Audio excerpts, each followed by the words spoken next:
Well, we're going to cross live now to Mexico City, speak to correspondent Ioan Grillo, who joins us from there. Ioan, it's a pretty historic decision for the country, this, isn't it?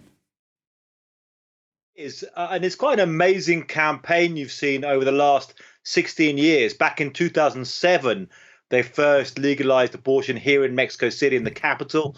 Then it was kind of really outlying place. People were campaigning, saying this was kind of a den of sin among this conservative country. But then gradually over the years, it's been more and more states. And finally, this has really changed things. One of the things that really surprising in a way is that at the beginning, the Catholic Church in Mexico is still a vast majority Catholic country. The Catholic Church was really trying quite hard to fight abortion in the 2000s. And that resistance really collapsed in recent years.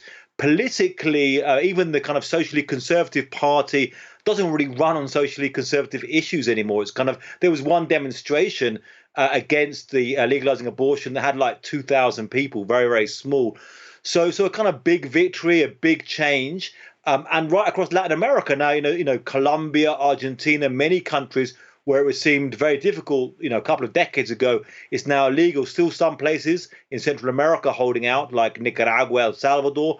But overall, massive change we've seen over the last 2 decades. Yeah, it really is, isn't it? A very different situation there. And as you say, across other South American countries, let's not forget to the situation just across the border, though, in the US. Absolutely. And it's a real change that, used to have the United States where you could get abortion right across the country, and Mexico being this conservative Catholic country. And so people from Mexico would go to the United States to get abortions. And now that's changed. And so you've got now kind of the United States more, or parts of it are more conservative Christian country, parts of it, very much not so. But then people then looking, well, if you're in Texas, you can go over to Mexico to get an abortion. Like a lot of people go over to get dental care from the United States now, and various other medical procedures. So a big change there, and big change in the dynamic really between Mexico and the United States on this social issue.